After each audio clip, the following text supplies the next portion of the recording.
مولاي صل وسلم دائما أبدا على حبيبك خير الخلق كلهم مولاي صل وسلم دائما أبدا على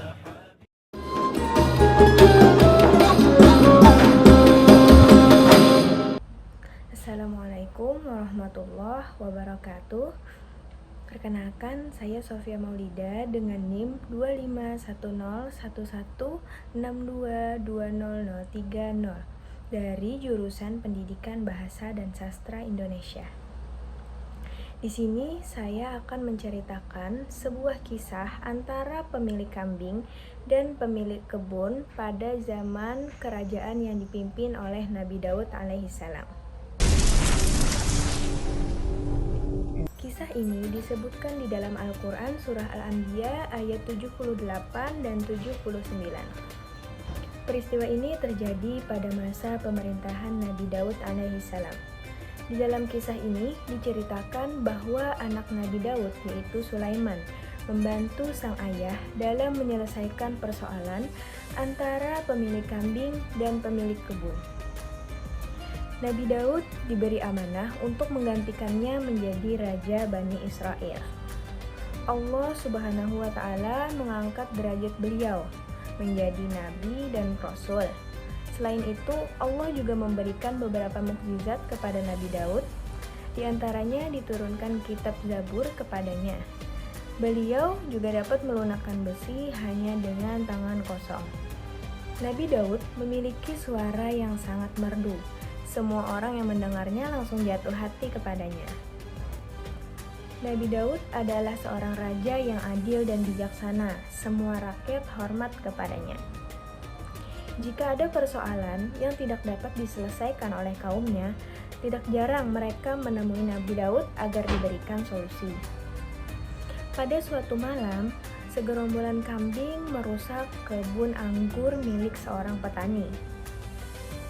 Keesokan harinya, si pemilik kambing mencari kemana perginya hewan peliharaannya yang tidak kunjung pulang. Ternyata didapati kambingnya di sebuah kebun anggur. Astagfirullahaladzim, kambing-kambingku, apa yang telah kau lakukan pada kebun anggur ini? Kenapa kalian menghancurkannya menjadi seperti ini? Tak lama kemudian, datanglah si pemilik kebun. Dia terkejut melihat penampakan kebunnya yang hancur. Ya Allah, apa yang terjadi? Wahai Tuan, benarkah semua ini ulah kambing-kambingmu? Padahal hari ini aku berniat untuk melakukan panen, kata si pemilik kebun bertanya kepada si pemilik kambing. Kemudian si pemilik kambing menjawab, maaf sekali Tuan, aku juga tidak menyangka kambing-kambingku akan memakan hasil panenmu. Biasanya mereka mencari makan di tempat lain.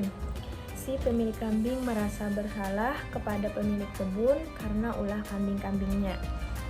Wahai Tuan pemilik kambing, aku akan memaafkanmu jika kau menyerahkan kambing-kambingmu sebagai ganti rugi atas kerusakan kebunku, ucap si pemilik kebun.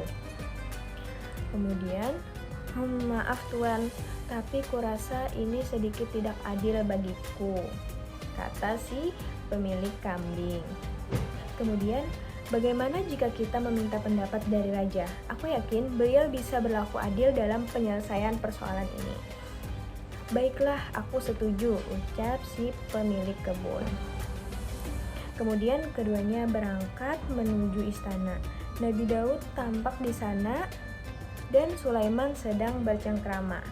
Saat itu Sulaiman masih sangat muda dan belum diangkat menjadi nabi oleh Allah. Kemudian Nabi Daud bertanya, wahai kaumku, apa gerangan yang membuat kalian datang ke istana seperti ini? Wahai raja, tepatnya tadi malam kambing milik tuan ini telah merusak kebun anggur milikku.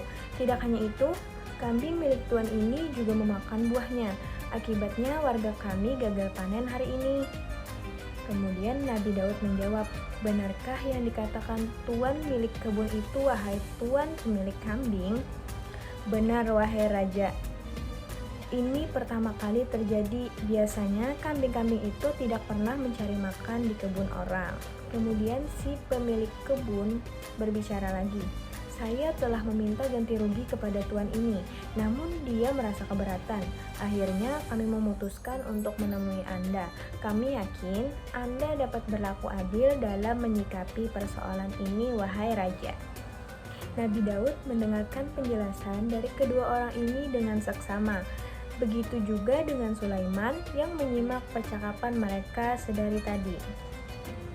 Setelah aku mendengarkan penjelasan kalian, ucap Nabi Daud, aku memutuskan bahwa tuan pemilik kambing harus menyerahkan kambing-kambingnya sebagai ganti atas kerusakan kebun dan hasil panen milik tuan ini. Kemudian, mendengar keputusan dari Nabi Daud, si pemilik kambing merasa sangat sedih. Ya Allah, aku tidak ingin kehilangan kambing-kambingku. Hartaku hanya kambing-kambing itu, ucap si pemilik kambing. Kemudian Nabi Sulaiman, yaitu anak Nabi Daud, berbicara, wahai ayah, bolehkah aku berpendapat mengenai persoalan ini? Kemudian Nabi Sulaiman, anak Nabi Daud, berbicara, wahai ayah, bolehkah aku berpendapat mengenai persoalan ini? Silahkan wahai Sulaiman, katakan pendapatmu, kata ayahnya. Menurutku, bagaimana jika tuan pemilik kambing ini mengganti tanaman yang rusak dengan tanaman yang baru sampai hasil panen berikutnya?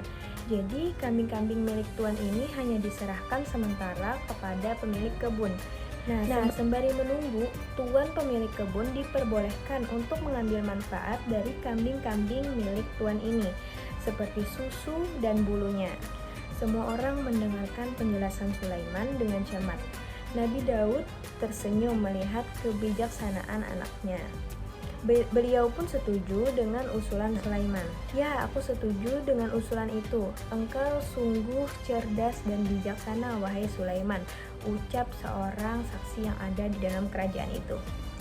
Seperti yang disebutkan dalam Al-Quran surah Al-Anbiya ayat 78 dan 79, dan ingatlah kisah Nabi Daud dan Sulaiman ketika keduanya memberikan keputusan mengenai ladang. Karena ladang itu dirusak oleh kambing-kambing kaumnya dan kami menyaksikan keputusan yang diberikan oleh mereka itu. Maka kami memberikan kepada Sulaiman tentang hukum yang lebih tepat dan kepada masing-masing kami berikan hikmah dan ilmu. Terima kasih wahai ayah, sesungguhnya semua ilmu yang aku miliki adalah karunia dari Allah Subhanahu wa Ta'ala, ucap Nabi Sulaiman. Subhanallah, Maha Suci Allah, ucap semua yang ada dalam kerajaan tersebut. Jadi seperti yang kalian dengar dari Sulaiman barusan, keputusanku bagaimana tuan-tuan, apakah kalian dapat menerimanya? Ucap Nabi Daud. Ya, saya menerimanya wahai raja. Alhamdulillah, terima kasih wahai raja dan Sulaiman. Demikianlah akhir kisah pemilik kambing dan pemilik kebun pada zaman Nabi Daud. Pelajaran yang dapat kita ambil dari kisah ini diantaranya, pertama, hendaklah kita membiasakan diri untuk bersikap adil dalam menyikapi persoalan kehidupan, sehingga tidak ada salah satu pihak yang merasa dirugikan. Kemudian yang kedua, jangan mudah berbangga diri di atas kelebihan ilmu yang dimiliki. Seperti sikap Sulaiman yang selalu mengingat Allah, karena sesungguhnya ilmu yang kita miliki atas izin Allah, bukan murni usaha kita sendiri. Cukup sekian cerita pendek dari saya, semoga bermanfaat. Wassalamualaikum warahmatullahi wabarakatuh.